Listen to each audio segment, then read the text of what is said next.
یہ تصور ہے کہ ہم دباچہ کسی دوسرے سے لکھواتے ہیں اور اس کا بنیادی مقصد یہ ہوتا ہے کہ کتاب کی تعریف و توصیف ہو چکے. بہت کم یہ دیکھنے میں آتا ہے کہ دباچہ نگار یا مقدمہ نگار کسی کتاب کے حوالے سے نیگیٹو آراء کا اظہار کرے. آبویسلی وہ بھی یہ جانتا ہے کہ اس کا یہ مقدمہ اس کتاب کے متن کے ساتھ ہی شائع ہوگا، لہٰذا عموماً کتاب کی تعریفوں کے پل باندھے جاتے ہیں، صاحب کتاب کی تعریف و توصیف کی جاتی ہے، اور شاید وہ حق جو ادا کیا جانا چاہیے کسی کتاب کے حوالے سے وہ ہو نہیں پاتا. اور مشتاق احمد یوسفی کے الفاظ میں اگر بات کی جائے تو یہ صرف جھوٹ کا پلندہ ہوتا ہے. لیکن مشتاق احمد یوسفی نے اپنا یہ دباچہ خود لکھا، اور اس کا محرک بڑے دلچسپ انداز میں وہ کچھ یوں بیان کرتے ہیں. وہ کہتے ہیں کہ تاہم اپنا مقدمہ بقلم خود لکھنا کار ثواب ہے کہ اس طرح دوسرے جھوٹ بولنے سے بچ جاتے ہیں. دوسرا فائدہ یہ ہے کہ آدمی کتاب پڑھ کر قلم اٹھاتا ہے، ورنہ ہمارے نقاد عام طور سے کسی تحریر کو اس وقت تک غور سے نہیں پڑھتے جب تک انہیں اس پر سرقہ کا شبہ نہ ہو. عزیز طلبہ، سرقہ کا مطلب ہوتا ہے نقل کرنا، یعنی اس طرح سے نقل کرنا کہ اس میں آپ حوالہ نہیں دیتے بلکہ اس کو سامنے رکھتے ہوئے اس کے سانچے پر آپ مزید تخلیق کر لیتے ہیں. تو اس میں آپ یہ دیکھیے کہ دلچسپ انداز میں انہوں نے یہ بھی بتا دیا کہ ایک تو فائدہ یہ ہوتا ہے کہ انسان کتاب پڑھ کے لکھتا ہے، جبکہ ہمارے ہاں عموماً مقدموں میں یا دباچوں میں ہم یہ دیکھتے ہیں کہ کتاب پڑھے بغیر ہی ناقدین لکھ دیتے ہیں، کیونکہ چند ایک جملے تعریف و توصیف کے بولنا یا کسی کی تعریف و توصیف کے پل باندھنا شاید کسی پڑھے لکھے آدمی کے لیے، اور خاص طور پہ ادب کے طالب علم کے لیے، کوئی بہت زیادہ مشکل بات نہیں ہوتی. لہٰذا وہ کرتے کیا ہیں کہ وہی چند ایک لگی لپٹی باتیں کہ اس میں بے ساختگی برجستگی پائی جاتی ہے، اس کے موضوعات یہ ہیں، اس میں اس طرح کا مزاح پایا جاتا ہے، اس میں طنز اس نوعیت کا پایا جاتا ہے، مشتاق احمد یوسفی اس طرح سے اچھے ہوں گے، اس طرح دوسروں سے الگ ہیں. یہ وہ باتیں ہیں جن کے لیے ہمیں صرف فلرز چاہیے ہوتے ہیں کہ ہم نام بدل دیتے ہیں، ورنہ شاید ہم کچھ باتیں کسی بھی یوں کہہ لیجئے کہ مزاح نگار یا کسی بھی تخلیق کار کے حوالے سے بآسانی کر سکتے ہیں. لیکن یوسفی صاحب پہلا پتھر ہی میں، یعنی اپنے دباچے ہی سے اس دلچسپ صورت بیان کا، اس دلچسپ اسلوب بیان کا آغاز کر دیتے ہیں جو ہمیں بعد کے 12 مضامین میں پڑھیے گا، بیمار کی صورت میں یا یادش بخیر کی صورت میں یا ایسے دوسرے مضامین کی صورت میں جن سے ہمارا پالا پڑتا ہے، اس صورتحال کا آغاز ان کے دباچے سے ہی ہو جاتا ہے. اور یہاں ہم دیکھتے ہیں کہ لطیف سے پیرائے میں وہ دلچسپ سچویشن بھی قائم کر دیتے ہیں اور ہمارے اس منفی رویے کی نشاندہی بھی کر دیتے ہیں کہ جس کے نتیجے میں ہم یہ تصور کرتے ہیں کہ شاید دباچے کا مطلب توصیف ہے، شاید دباچے کا مطلب صرف مدح سرائی ہے. حالانکہ اصول یہ کہتا ہے کہ دباچے کو کتاب کے معروضات کے مطابق کتاب کے معروضات پر روشنی ڈالنی چاہیے، اور ہمیں اس سے پتہ چلنا چاہیے کہ اس میں کون سے معائب ہیں، کون سے محاسن ہیں. صرف محاسن پر بات کر دینے کا تو مطلب سمپل یہی ہے کہ ہم نے نثر میں گویا ایک قصیدہ سا کہہ دیا. لیکن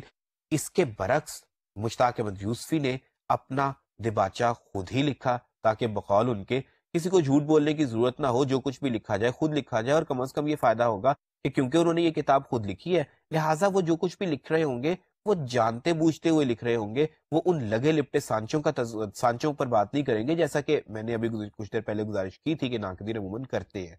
لہٰذا انہوں نے دباچے ہی سے اپنے اس دلچسپ اسلوب بیان کا آغاز کر دیا جو آئندہ کے 12 مضامین میں قارئین کو پڑھنے کو ملتا ہے. اور ان مضامین پر روشنی ڈالتے ہوئے احمد جمال پاشا کہتے ہیں کہ چراغ تلے کا کوئی بھی مضمون کمزور یا پھسپھسا نہیں ہے. طنز و ظرافت کی کسوٹی اور فن کی جانچ پر یہ سب بلا کم و کاس پورا اترتے ہیں. اردو کی مزاحیہ نثر میں خوش قسمتی سے یہ پہلا مجموعہ ظرافت ہے جس کو اس فضیلت اور برتری کا شرف حاصل ہے. عزیز طلبہ، اس میں کوئی شک نہیں کہ چراغ تلے جو مشتاق احمد یوسفی کا پہلا مجموعہ تھا، اسی سے معلوم ہو گیا تھا کہ ہمارے اردو ادب کو ایک ایسا عظیم مزاح نگار میسر آ گیا ہے کہ جسے بعد ازاں بذات خود اکیلے ہی انفرادی طور پہ ایک دبستان کا درجہ حاصل ہو جائے گا. اور بعد کے ناقدین نے واقعتاً یہ لکھا کہ ہم عہد یوسفی میں زندہ ہیں،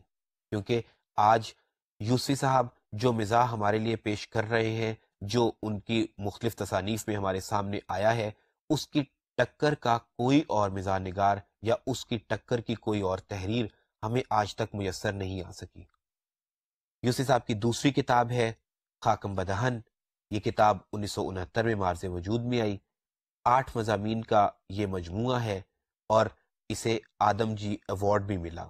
اور ناقدین یہ کہتے ہیں کہ یہ ایوارڈ دراصل مشتاق احمد یوسفی کے لیے قابل اعزاز تو ہوگا ہی، اس اعزاز کے لیے بھی یہ بات باعث صد افتخار ہے کہ یہ مشتاق احمد یوسفی کو نصیب ہوا ہے۔ ظاہر ہے کہ یہ کوئی چھوٹی سی بات نہیں عزیز طلبہ، کوئی بھی کتاب، کوئی بھی مصنف تو عظیم ہوتا ہی ہے، لیکن سچی بات ہے کہ بسا اوقات ایوارڈز بذات خود اس وجہ سے عظیم ہو جاتے ہیں کہ وہ کچھ ایسی عظیم ہستیوں کو ملتے ہیں کہ جن کے باعث وہ ایوارڈز بھی امر ہو جاتے ہیں، ورنہ نہ جانے کتنے ایوارڈز ہیں، کتنی باتیں ہیں، کتنے اعزازات ہیں، لیکن کوئی نہیں جانتا کہ وہ کیا ہے، یا ان کا مقصد یا ان کا مرتبہ کیا ہے۔ بلکہ ہم لوگ اس بات سے اندازہ کرتے ہیں کہ اگر مشتاق احمد یوسفی کو یا فلاں کو یا فلاں مستنصر سین تارڑ کو یا کسی بھی اور اے بی سی کو اگر کوئی اعزاز ملا ہے تو ہمیں اس شخصیت سے اس اعزاز کی عظمت کا اور بڑے پن کا احساس ہوتا ہے۔ اس کتاب پر تبصرہ کرتے ہوئے ظہیر فتح پوری کہتے ہیں، اس دباچے المعروف بدست زلیخا کی داد نہ دینا بھی کفر ہوگا۔ مضامین کے ساتھ ساتھ اس کی کافر ادائیں بھی ایسی ہیں کہ غیر تو غیر، خود مصنف بھی آپ اپنے پہ رش کا جائے ہے والی کیفیت سے دوچار ہوا ہوگا۔ اس کتاب کے 8 مضامین 8 سال میں لکھے گئے، اور اس طرح یوسفی نے مقدار سے معیار کی طرف جو سفر طے کیا وہ مسرت بخش ہے۔ ہم اردو مزاح کے عہد یوسفی میں جی رہے ہیں۔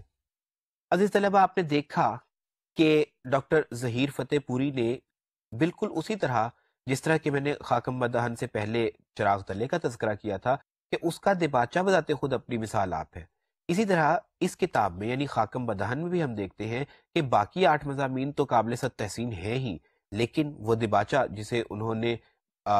دست زلیخا کا نام دیا ہے وہ بھی اپنی مثال آپ ہے، اور اس کی بھی ایک ایک سطر قابل صد تعریف ہے، اس کا بھی ایک ایک مضمون قابل صد تعریف ہے، اور سچی بات ہے یہی وہ مثال ہے، یہی وہ بنیاد ہے کہ جس کے نتیجے میں ہم یہ کہنے پر مجبور ہو جاتے ہیں کہ ہم لوگ عہد یوسفی میں زندہ ہیں۔ یہ دراصل انہی کا کمال تھا، یہ ان کا فن ہے کہ آج تک ان کے مثال، ان کی کتابوں کی، ان کی تحریروں کی مثال ہمیں کہیں اور نہیں ملتی۔ اس کا ہر مضمون اپنی مثال آپ ہے، اس میں پیش کی گئی کیفیات، اس میں پیش کیے گئے لطائف، اس کا اسلوب بیان واقعتاً اپنی مثال آپ ہے۔ اس کے لیے ہمیں مختلف مثالیں نہیں تلاش کرنا پڑتی، بلکہ ہم کسی بھی مثال کو آپ کے سامنے پیش کر سکتے ہیں۔ مثال کے طور پر ان کا یہ بیان دیکھیے، اپنے نج کے بزرگوں کو اپنے لائق نہیں سمجھتے، مگر اپنے اصیل کتے کا شجرہ نسب 15ویں پشت تک فر سناتے، اس کے آباء و اجداد پر اس طرح فخر کرتے گویا ان کا خالص خون ان کی ناچیز رگوں میں دوڑ رہا ہے۔ ایک دن تخلیے میں اپنے ٹیپ ریکارڈر پر موجود کتے کے والد محترم کا بھونکنا سنایا۔ عزیز طلبہ، بات یہ ہے کہ میں نے جب اردو طنز و مزاح کی ارتقاء پر بات کی تھی تو اس وقت میں نے احمد شاہ پطرس بخاری کا ایک مضمون پیش کیا تھا، ایک مضمون کی مثال آپ کے لیے پیش کی تھی، اور وہ ان کے مضمون کا نام بھی کتے تھا۔ دراصل ان کا یہ مضمون اس قدر اردو طنز و مزاح میں مشہور ہوا کہ آج بھی یہ کہا جاتا ہے، بلکہ مشتاق احمد یوسفی نے اپنے اسی مضمون میں یعنی سیزر ماتاہری اور مرزا، جس کا ابھی میں نے آپ کے سامنے ایک ٹکڑا سنایا ہے، اسی مضمون میں مشتاق احمد یوسفی نے بھی اس کا تذکرہ کیا اور کہا کہ دراصل کتوں کی جو تخلیق تھی اس کا بنیادی مقصد ہی گویا یہ تھا کہ احمد شاہ پطرس بخاری اس کے اوپر کوئی مضمون لکھیں۔ اور دیکھیے کہ مشتاق احمد یوسفی نے نہ صرف یہاں پر مزاحیہ سچویشن پیدا کی ہے اس جملے میں، بلکہ انہوں نے احمد شاہ پطرس بخاری کی عظمت کا اعتراف بھی کیا، لیکن ایک بڑا مزاح نگار دکھاتا ہے کہ اس سے پہلے جو کچھ ہوا صورتحال وہاں پر ختم نہیں ہو گئی، وہ حرف آخر نہیں تھا، بلکہ اس کے بعد بھی اس موضوع پر لکھنے کی گنجائش تھی یا لکھا جا سکتا تھا، اور مشتاق احمد یوسفی نے سیزر ماتاہری اور مرزا میں یہ جو جس کا ٹکڑا ابھی میں نے آپ کے سامنے پیش کیا، اس میں کتوں ہی پر مضمون لکھا، اور واقعتاً اگر میں یہ کہہ دوں کہ اگر احمد شاہ پطرس بخاری کا مضمون بے مثال ہے تو یہ مضمون باقاعدہ طور پر بے نظیر ہے، کیونکہ احمد شاہ پطرس بخاری نے صورت واقعہ کے ذریعے مزاح پیدا کیا، اور مشتاق احمد یوسفی نے اپنے اس مضمون میں خاکے کا رنگ بھی پیدا کر دیا، افسانے کا رنگ بھی پیدا کر دیا، اور گویا سچویشنل مزاح بھی آ گیا، کرداری مزاح بھی آ گیا، اور انشائی مزاح تو ظاہر ہے کہ اس میں تھا ہی۔ اور آپ کو میں بتاؤں کہ اگر آپ کا کبھی اس کو پڑھنے کا اتفاق ہو تو آپ دیکھیے گا کہ اس پہ جو افسانوی سچویشن ہے، یعنی ایک خاص انداز میں مضمون شروع ہوتا ہے اور جب ختم ہوتا ہے تو وہ یعنی یوں کہہ لیجئے کہ وہ مزاح، وہ تفنن طبع، وہ کہکہے، وہ تبسم جو پہلے پھوٹتے ہیں،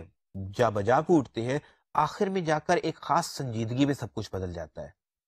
اور وہ لوگ جو ان کے مضمون کو پڑھ کر، یا قارئین جو ان کے مضمون کو پڑھ کر پہلے ہنس رہے ہوتے ہیں، مضمون کے اختتام پر ان کی آنکھوں میں آنسو تیرنے لگتے ہیں۔ اور یہی دراصل ایک مزاح نگار کا کمال ہوتا ہے کہ جب وہ چاہے تو سنجیدہ چہروں پر مسکراہٹوں کے پھول بکھیر دے، اور جب وہ چاہے تو مسکراہٹوں کو اشکوں میں بدل دے۔ اس مضمون کے علاوہ اس کتاب میں شامل مضامین صبغے and sons, by focal club اور چند تصویریں بتاں جیسے مضمون بھی واقعی پڑھنے کے قابل ہیں۔ اس کتاب کے بعد مشتاق احمد یوسفی کی تیسری کتاب آب گم کے نام سے 1990 میں شائع ہوئی۔ یہ کتاب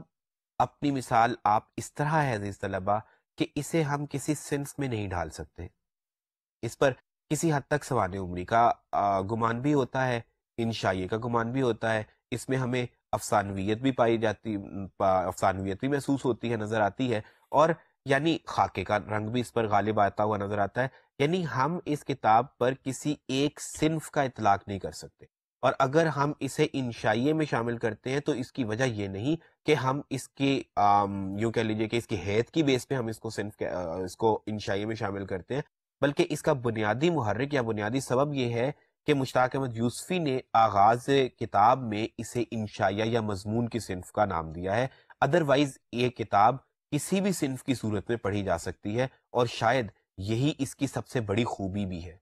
اور اس کتاب میں ہم جو اس کی دوسری بڑی خوبی دیکھتے ہیں وہ یہ ہے کہ اس میں مزاح اور سنجیدگی دوش بدوش چلتے ہیں۔ یہاں وہ صرف مزاح نہیں ہمارے سامنے پیش کرتے، بلکہ بہت سی ایسی سچویشنز ہمارے سامنے آتی ہیں جن پر انتہائی سنجیدگی کا گمان ہوتا ہے، اور ایسا لگتا ہے کہ کوئی مزاح نگار نہیں بلکہ کوئی معاشرتی نقاد ہے جو معاشرے پر اپنے سخت انداز میں تنقید کر رہا ہے۔ یہ تین کتابیں جن کا میں نے ابھی تذکرہ کیا، انہیں عموماً انشائیے کی ذیل میں لایا جاتا ہے، جیسے کہ میں نے بھی کہا کہ آب گم کو انشائیے کے طور پر ہم اس لیے لیتے ہیں کہ مشتاق احمد یوسفی نے انہیں خود انشائیے کہا تھا، اور ظاہر ہے کہ خاک مدہن یا چراغ تلے کیونکہ مضامین کے مجموعے لہٰذا obviously وہ تو انشائیے میں آتے ہی ہیں۔ ان کے علاوہ مشتاق احمد یوسفی کی ایک کتاب جسے ہم انشائیے کی بجائے خاکوں کی کتاب یا سوانح عمری یا آپ بیتی میں لا سکتے ہیں، وہ ہے زرگزشت۔ زرگزشت 1976 میں شائع ہوئی تھی۔ یہ کتاب دراصل سرگزشت کی تحریف ہے، یعنی پیروڈی بیسڈ اس کا نام ہے۔ سرگزشت کو انہوں نے بدل کے زرگزشت کر دیا ہے، اور آپ محسوس کر سکتے ہیں کہ زرگزشت کی معنویت بذات خود اس میں مزاح بھی ہے اور طنز بھی ہے موجودہ دور کی مادیت کے حوالے سے۔ بہرحال اگر ہم ان کتب سے ہٹ کر مجموعی طور پر مشتاق احمد یوسفی کی اسلوبیاتی خصوصیات کا احاطہ کرنے کی کوشش کریں تو ہمیں ظاہر ہے کہ وہ بنیادی سی خصوصیات تو ان کے ہاں مل ہی جاتی ہیں جن کا اطلاق ہم کسی بھی مزاح نگار پر کر سکتے ہیں، لیکن بات یہ ہے کہ اس کے لیے جو ہم مثالیں دیں گے یا اس کے لیے جو ہم لوگ نظائر لے کر آئیں گے، آپ دیکھیں گے کہ وہ نظائر واقعی ان خصوصیات پر یا ان عنوانات پر پوری اترتی ہیں۔ مثال کے طور پر ایک بڑی خصوصیت کسی بھی مزاح نگار کی یہ ہوتی ہے کہ اس کے ہاں روانی پائی جانی چاہیے، بے ساختگی اور برجستگی ہونی چاہیے، کیونکہ مزاح دراصل مزین تو ہوتا ہے، ہر چیز کا مزین ہونا بہت ضروری ہوتا ہے، لیکن سپونٹینٹی مزاح کی روح ہے۔ اگر ہم کسی چیز کو بہت زیادہ بنا کے پیش کریں تو اس میں تصنع یا تکلف آ جائے گا جو مزاح کے راستے میں رکاوٹ کا کام کرے گا۔ ہم کسی چیز کو شاید انجوائے کر لیں گے، اس کی کرافٹسمنشپ کو انجوائے کر لیں گے، اس کی تشبیہات و استعارات کو انجوائے کر لیں گے، لیکن ہوگا کیا کہ ہم اس روانی میں اچانک یکلخت ایک جملے کے اندر جو ایک وٹ کے ساتھ ایک مزاح پیدا ہوتا ہے، وہ مزاح اس میں نہیں آ پائے گا اگر اس میں روانی کی کمی ہوگی یا لکھنے والا اسے بہت بنا سنوار کے لکھے گا۔ لہٰذا مزاح نگار کی ایک بنیادی خصوصیت بے ساختگی اور برجستگی ہونی چاہیے، اور مشتاق احمد یوسفی کے ہاں ہم یہ برجستگی اور روانی بخوبی دیکھ سکتے ہیں۔ مثال کے طور پر اگر میں آپ کو ان کا ایک مضمون جو بیسیکلی پڑھیے گر بیمار کے حوالے سے، پڑھیے گر بیمار کے عنوان سے انہوں نے لکھا تھا، اس کے ایک ٹکڑے کی مثال دوں تو آپ دیکھیں گے کہ واضح طور پر یکلخت ایک جملہ آتا ہے جس سے مزاح کی سچویشن پیدا ہو جاتی ہے۔ ایک شخص بیمار پڑا ہوا ہے اور اس کی بیوی اس کے پاس ہے۔ اب دیکھیے کہ سچویشن کے بعد مزاح پیدا کیسے ہوتا ہے۔ ایک ملاقاتی اسے ملنے کے لیے آتا ہے، وہ کہتے ہیں کہ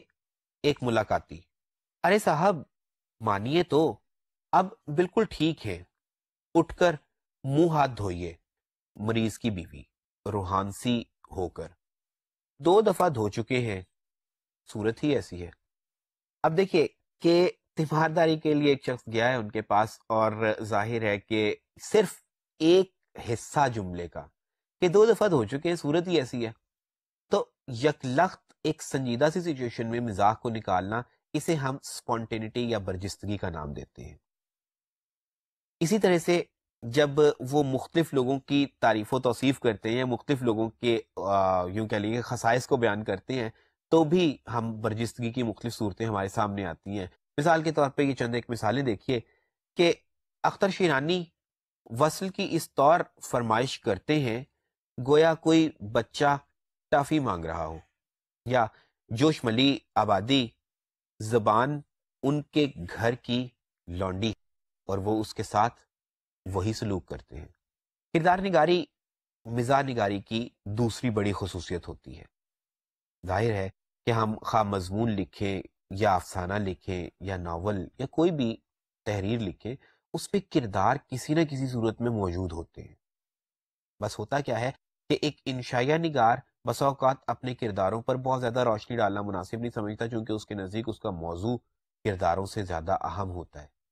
لیکن وہ انشائیہ نگار جو تاثراتی نوعیت کے مضامین لکھنے کا عادی ہو، یعنی وہ تاثراتی مضامین جس میں مختلف تاثرات، کیفیات، جذبات اور احساسات کے ذریعے اپنی بات کو وضع کرنا مقصود ہو، اس کے ہاں کسی حد تک افسانویت آ جاتی ہے،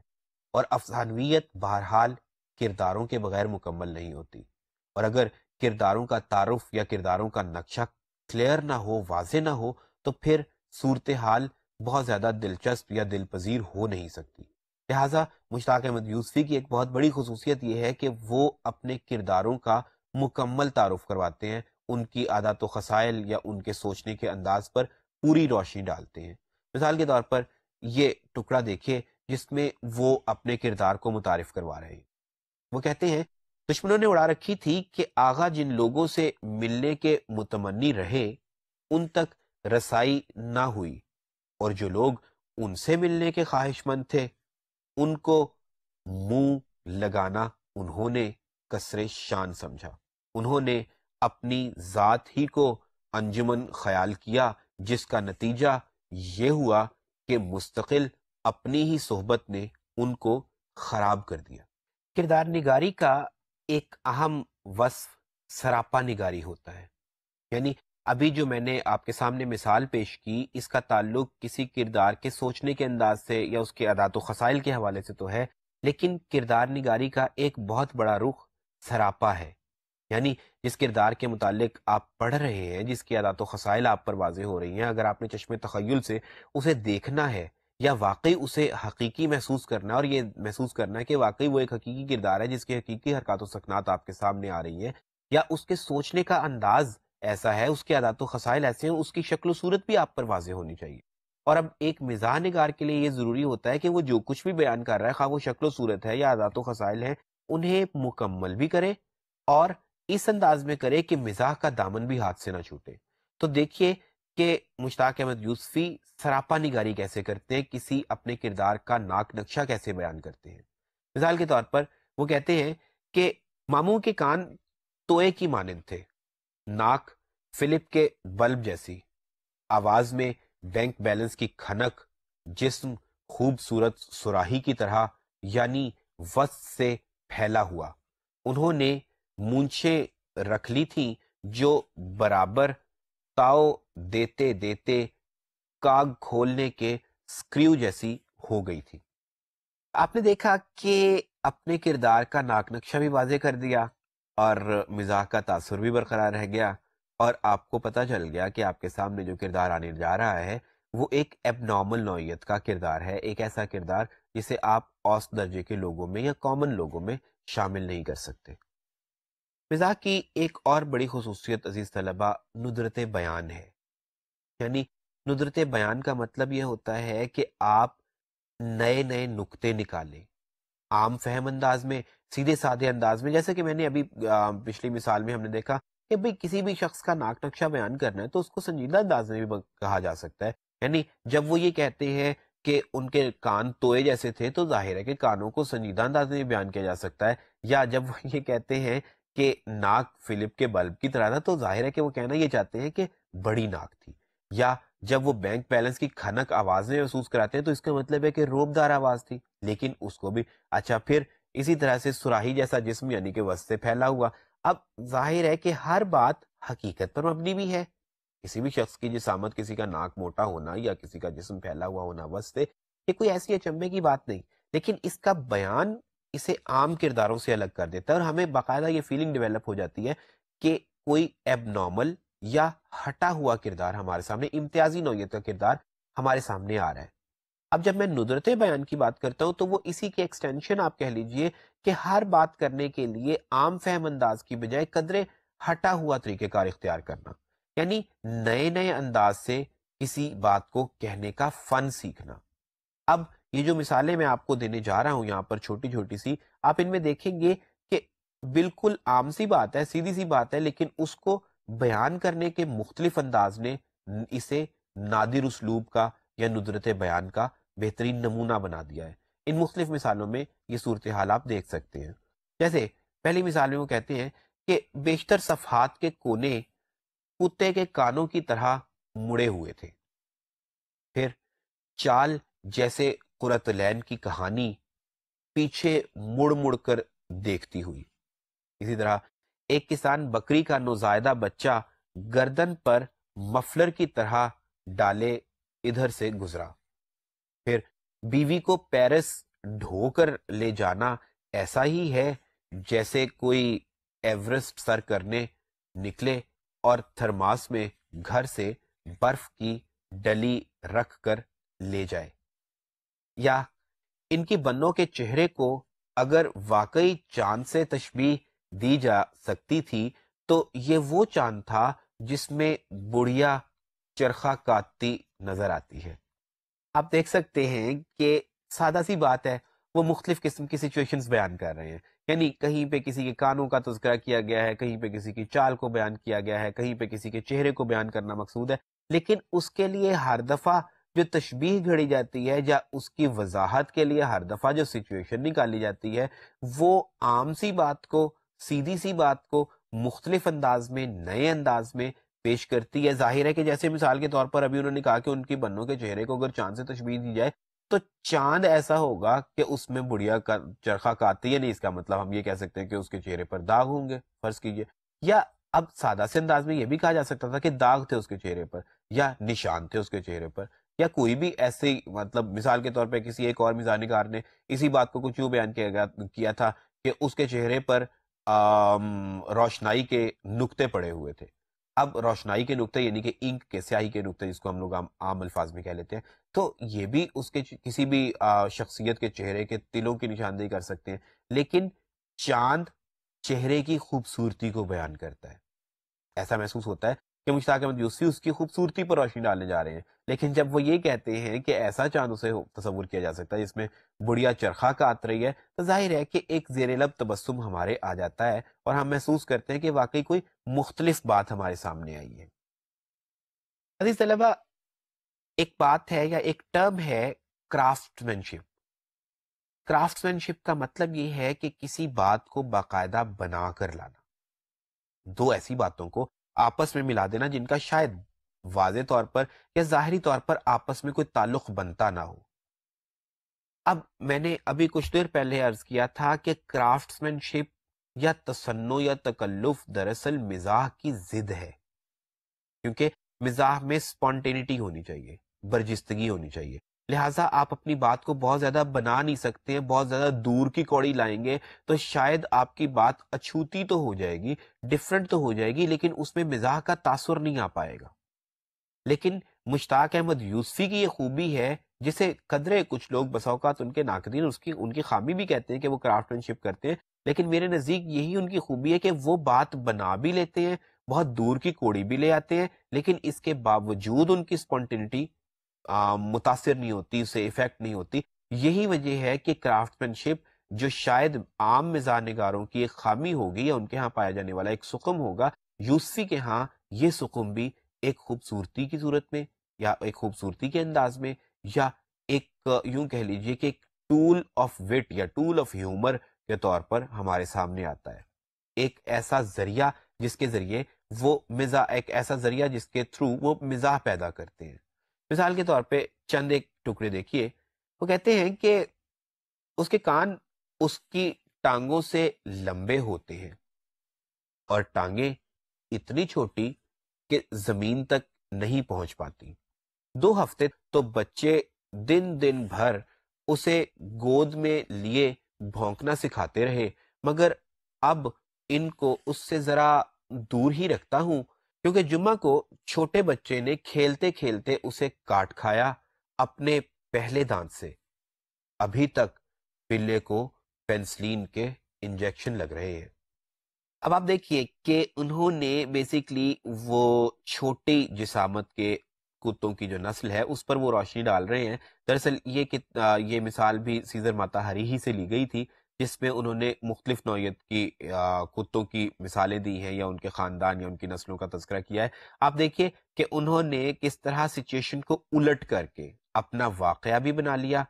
اور مجھے یاد پڑتا ہے کہ آپ لوگوں میں سے وہ لوگ جو ابلاغ عامہ کے طالب علم ہوں گے یا جن لوگوں نے صحافت پڑھ رکھی ہوگی، وہ جانتے ہوں گے کہ ایک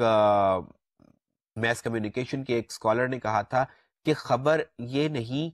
کہ کتے نے کسی آدمی کو کاٹ لیا، بلکہ خبر یہ ہوتی ہے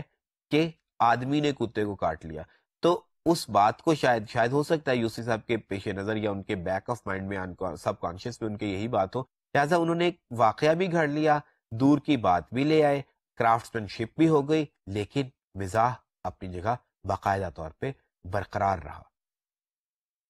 عزیز طلبہ،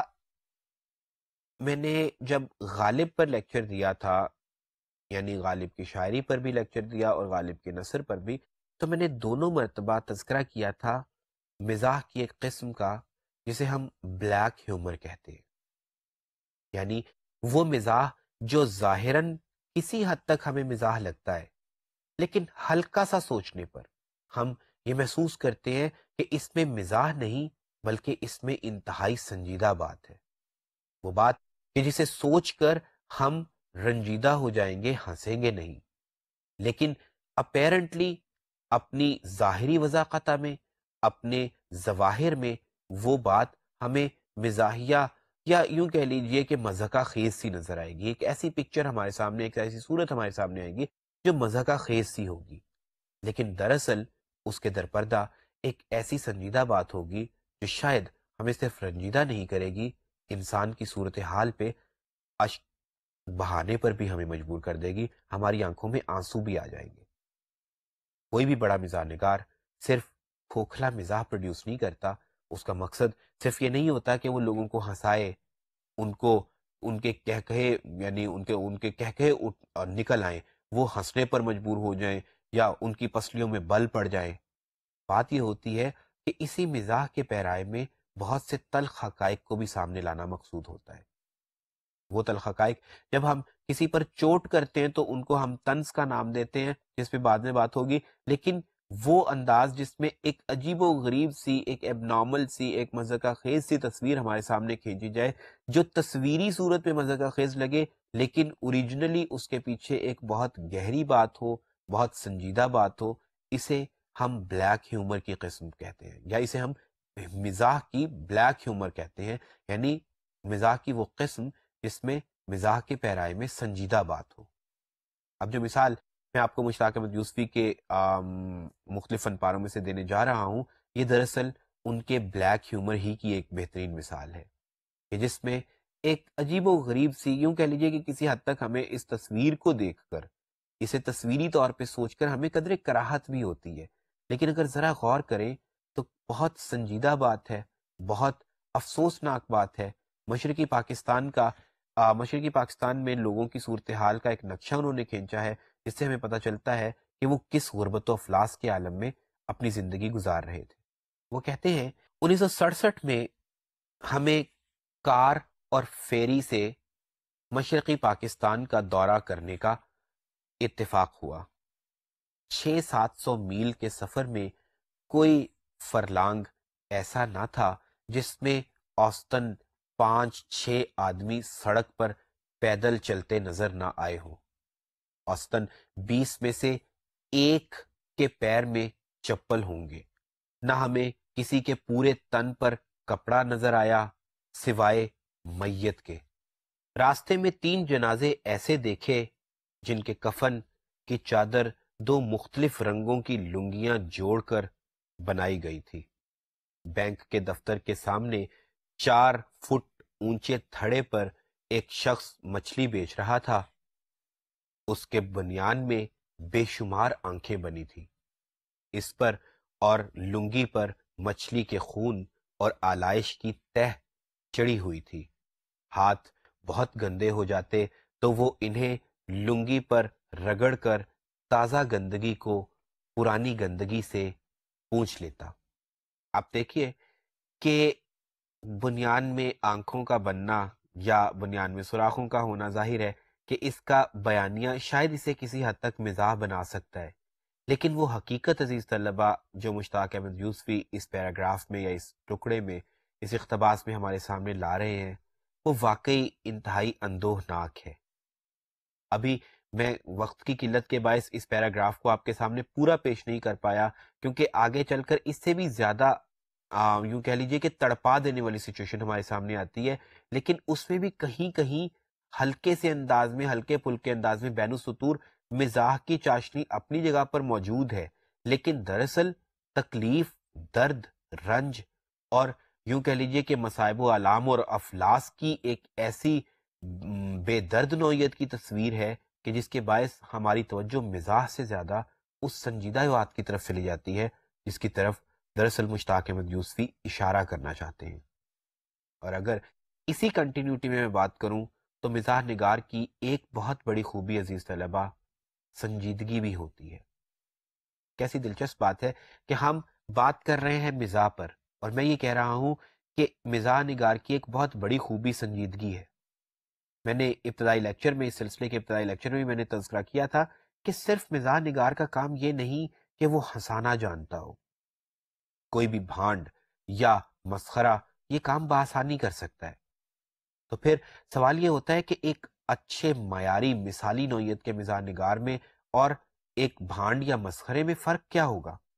تو ظاہر ہے کہ وہ فرق یہی ہوتا ہے کہ اسے اپنے پڑھنے والوں کے نروز پر مکمل قابو ہوتا ہے۔ وہ جانتا ہے کہ اسے انہیں کس وقت ہنسانا ہے اور کس وقت رلانا ہے، کیونکہ اگر کوئی شخص رونے کا فن نہیں جانتا عزیز طلبہ تو اس کے لیے ہنسنا ممکن نہیں۔ بالکل اسی طرح کہ اگر ہمیں سیاہیوں کا ادراک نہ ہوتا تو شاید ہم سفیدی کی ذوفشانی سے آشنا ہی نہ ہو پاتے۔ اگر ہم پر رات کی تاریکی کھل کر سامنے نہ آتی تو ہمیں دن کی روشنیوں کی عظمت کا احساس ہی نہ ہوتا۔ اسی طرح ایک مزاح نگار کے لیے بھی ضروری ہے کہ وہ رلانا بھی جانتا ہو، کہ وہ رلائے گا تو اس کے بعد ہی مسرتوں کی کلیاں کھل پائیں گی۔ مشتاق احمد یوسفی کی یہ خصوصیت ہے جو بلیک ہیومر کے تذکرے میں بھی آپ کے سامنے آئی ہوگی کہ وہ صرف ہنسانا نہیں جانتے، وہ سنجیدگی کا بیان بھی جانتے ہیں، اور جب وہ سنجیدہ کرتے ہیں تو اس حد تک سنجیدہ کرتے ہیں کہ واقعی آنکھوں سے آنسو بہہ نکلتے ہیں۔ اب مثال جو میں آپ کے سامنے پیش کرنے جا رہا ہوں وہ کہنے کو ایک جانور کی موت کی مثال ہے۔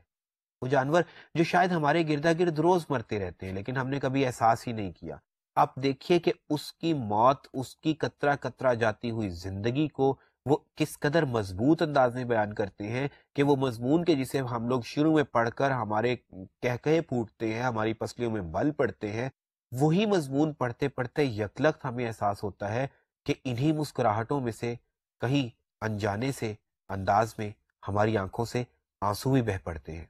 اور وہی آنسو ہمارے مسکراتے ہوئے ہونٹوں کو سی دیتے ہیں کہ شاید اب وقت ہنسی کا نہیں، رنجیدگی کا ہے۔ آپ دیکھیے کہ وہ ایک جانور کی موت کو یا وقت نزاع کو کس طرح بیان کرتے ہیں۔ وہ کہتے ہیں کہ اس کی زندگی دل کی ہر ایک دھڑکن کے ساتھ رس رہی تھی، ضرب بضرب، قطرہ بقطرہ، دم بدم، ہر ایک اسے چھو چھو کر انگلیوں کی پوروں سے دل کی دھڑکن سن رہا تھا، وہ دھڑکن جو دوسری دھڑکن تک ایک نیا جنم، ایک نئی جون بخشتی تھی۔ کس جی سے کہوں کہ اس کا آب و دانہ اٹھ چکا تھا اور وہ رخصت ہو رہا تھا، اس ہمت، اس حوصلے، اس سکون کے ساتھ جو صرف جانوروں کا مقدر ہے۔ بغیر کراہے، بغیر تڑپے، بغیر ہراساں ہوئے۔ عزیز طلبہ، واضح طور پر آپ محسوس کر سکتے ہیں کہ اس تحریر کو پڑھنے والا یا آئسولیشن میں الگ سے اس تحریر کو پڑھنے والا کبھی یہ گمان نہیں کر سکتا کہ یہ کسی مزاح نگار کی تحریر ہے، لیکن یہ اس مزاح نگار کی تحریر ہے کہ جو اپنی ذات میں ایک عہد ہے۔ یہ اس مزاح نگار کے الفاظ ہیں کہ جس کی مثال آج دور حاضر دینے سے قاصر ہے، اور شاید مستقبل قریب میں بھی ہم اس کے جوڑ کا، اس کی ٹکر کا کوئی مزاح نگار دیکھ نہیں پائیں گے۔ یہ اس مزاح نگار کی تحریر ہے جو ہمیں یکلخت رلا دیتا ہے، اور یہی جیسا کہ میں نے پہلے کہا تھا کہ کسی بھی مزاح نگار کی کامیابی ہوتی ہے کہ اسے آپ کے نروز پر، قارئین کے نروز پر اسے قابو ہوتا ہے۔ بہرحال یہ وہ چند ایک خصوصیات ہیں عزیز طلبہ جو میں نے آپ کے سامنے پیش کی، ورنہ شاید اگر ہم لوگ مشتاق احمد یوسفی کی چاروں کتب کا مجموعی مطالعہ کریں تو ہم ہر کتاب کی الگ الگ 20 خصوصیات نکال سکتے ہیں، وہ رعایت لفظی ہو، منظر نگاری ہو، موازنہ ہو، کردار نگاری یا سراپا نگاری یا ایسی بہت سی دوسری خصوصیات، ان کا تذکرہ ہم کر سکتے ہیں، لیکن مجموعی طور پر یہ وہ خصوصیات ہیں جنہوں نے یوسفی کو ایک مزاح نگار نہیں، ایک عہد ساز مزاح نگار بنا دیا ہے، اور یہی وہ خصوصیات ہیں جن کے باعث ان کی شخصیت اور ان کا اسلوب واقعی انفرادی ہے، ممیز ہے، اور دوسرے تمام تر اسلوب نگاروں سے، دوسرے تمام تر مزاح نگاروں سے بالکل الگ کر دیتا ہے انہیں۔ یوں عزیز طلبہ، ہم اپنے حصہ نثر کے اس سلسلے کے اختتام کو پہنچ جاتے ہیں۔ ہم نے آج سے تقریباً 18-20 لیکچرز قبل جب حصہ نثر کا آغاز کیا تھا تو تب بھی میں نے کہا تھا، جب ہم نے حصہ شعر کا اختتام کیا تھا تو بھی میں نے کہا تھا کہ نصاب میں شامل چند ایک شخصیات کے ذریعے، چند ایک شعراء کے ذریعے یا مصنفین کے ذریعے ہم یہ دعویٰ نہیں کر سکتے کہ ہم کسی شاعری کی یا کسی زبان کی نثر کی مکمل روایت کا احاطہ کر چکے ہیں۔ مقصد صرف یہ ہوتا ہے کہ آپ کو بتایا جا سکے کہ کسی ادب کے، کسی نظم و نثر کے دراصل رجحان ساز ادیب کون سے ہیں، آپ کو یہ احساس دلایا جا سکے، آپ پر یہ بات واضح کی جا سکے کہ دراصل وہ کون سے لوگ ہیں کہ جن کے باعث ادب میں وسعت پیدا ہوئی۔ اگر بات شاعری کی ہو تو ہم شعراء کو شامل کرتے ہیں، جیسا کہ آپ کے نصاب میں شامل کیے گئے کم و بیش 8-9 شعراء۔ اسی طرح سے اگر بات نثر کی ہو تو آپ کے نصاب میں چند نثر نگار شامل کیے گئے۔ ان کا مقصد صرف یہی تھا کہ آپ جب کل کو خود معلمی کا پیشہ اپنائیں، جب آپ بذات خود اسی کرسی پر بیٹھے ہوں اور طلبہ آپ کے سامنے موجود ہوں، تو آپ کم از کم انہیں ہمارے اردو کے، ہمارے ادب کے رجحان ساز لوگوں کے متعلق کم از کم تعارفی نوعیت کی معلومات ضرور فراہم کر سکیں۔ ادبی تدریس محض 2+2 4 کرنے کا نام نہیں، بلکہ اس کا بنیادی مقصد وسعت فکر پیدا کرنا ہے، وسعت نظر پیدا کرنا ہے۔ لہٰذا ہم آپ کے سامنے مختلف نوعیت کے ادبا لاتے ہیں۔ یعنی جب ہم نے نثر کا سفر شروع کیا تھا تو سب سے پہلے میں نے غالب کے خطوط آپ کے ساتھ شیئر کیے۔ ہم نے دیکھا کہ غالب کے خطوط میں غالب کی نثر کیسی ہے، ان کا سوچنے کا انداز کیا ہے۔ پھر سید احمد خان پر بات ہوئی تو بات بالکل ان سے مختلف نکلی۔ یعنی غالب کے ہاں جو ادبیت پائی جاتی تھی وہ سر سید کے ہاں مفقود تھی، لیکن سر سید کی عظمت اپنی مقصدیت میں تھی۔ اسی طرح سے سلسلہ آگے بڑھتا چلا گیا۔ کہیں شبلی کی سیرت پر ہم نے بات کی، ہم نے ڈپٹی نذیر احمد کی ناول نگاری پر بات کی، اور یوں افسانہ ڈرامہ سفرنامہ کرتے کرتے ہم لوگ آج مزاح تک پہنچ گئے۔ ظاہر ہے کہ مضمون نگاری میں سر سید احمد خان کے علاوہ بھی بہت سے لوگ موجود ہیں۔ اگر سیرت نگاری کی بات کی جائے تو سیرت نگاروں میں شبلی کے علاوہ بہت سارے لوگ موجود ہیں۔ ناول میں ڈپٹی نذیر احمد تو محض ابتدائی ناول نگار تھے، ان کے بعد ناول نے بہت سے مختلف مدارج طے کیے، جن کا تذکرہ ہم نے دراصل ناول کی ضمن میں ناول کے آغاز و ارتقاء کے حوالے سے بھی کیا تھا۔ اسی طرح سے افسانے، ڈرامے، سفرنامہ اور مزاح میں بھی یہی معاملہ ہے۔ لیکن بات کیا ہوئی کہ آپ نے کم از کم اتنا جان لیا کہ آپ کی اردو زبان و ادب میں کون سے لوگ اپنی اپنی مختلف اصناف کے حوالے سے ممیز ہیں، ممتاز ہیں، اور امید کی جاتی ہے کہ جب کل کو آپ اس پیشہ پیمبری میں آئیں گے، جب آپ تدریس کو اپنائیں گے، تو آپ اپنے طلباء سے ان حوالہ جات سے ان کے متعلق صحیح طور پر گفتگو کر پائیں گے، اور اس گفتگو کا مقصد صرف یہ نہیں کہ بس یہاں پر بات ختم ہو گئی۔ وہ شخص جو تدریس کے شعبے سے وابستہ ہوتا ہے، اس کے علم کا، اس کی ترسیل علم کا سلسلہ کبھی بھی ختم نہیں ہوتا، اور نہ ہی ایسا ہونا چاہیے۔ میں توقع کرتا ہوں کہ جو اقتباسات آپ کے لیے ہم نے اس نصاب میں مثالوں کے طور پر شامل کیے، جو اشعار ہم نے آپ کو مثالوں کے طور پر دیے، ان کی بدولت، ان کے ذریعے آپ ان متون کو مکمل طور پر پڑھنے کی کوشش کریں گے کہ علم جداگانہ طور پر یا علم آئسولیشن میں کچھ نہیں ہوتا، علم ٹکڑوں میں کچھ نہیں ہوتا۔ آپ چیزوں کو ان کی مکمل صورت میں دیکھنے کی کوشش کیجیے۔ قلت وقت کے باعث ہم صرف نظائر پیش کر سکتے ہیں، باقی تکمیل کی توقع آپ سے کی جاتی ہے۔ اب ہمارا یہ سلسلہ کم و بیش اپنے اختتام کے قریب ہے۔ آئندہ لیکچرز میں ہم کچھ ادبی اصطلاحات کے حوالے سے گفتگو کریں گے، گفتگو رہے گی کچھ گرامر کے موضوعات کے حوالے سے، اور پھر یہ سلسلہ اپنی تکمیل کو پہنچ جائے گا۔ لیکن میں امید کرتا ہوں کہ ان لیکچر سے اردو ادب کا ذوق و شوق جو آپ میں پیدا ہوا ہوگا، جو تفہیم کا طریقہ کار آپ جان پائیں گے، جس طرح سے اردو کے حوالے سے دلچسپی آپ میں پیدا ہوئی ہوگی، وہ شوق، وہ ذوق اور وہ لگن آپ میں جاری و ساری رہے گی، اور وہ نام جو ہم نے صرف ناموں کی حد تک محدود کر دیے، آپ ان کی تخلیقات پڑھیں گے اور اپنی فکر کو وسیع کریں گے۔ ہمارے لیکچرز کا یہ سلسلہ جاری رہے گا، اور ہم ادبی اصطلاحات پر آئندہ لیکچرز میں گفتگو کریں گے۔ آپ سے ملاقات ہوگی تب تک کے لیے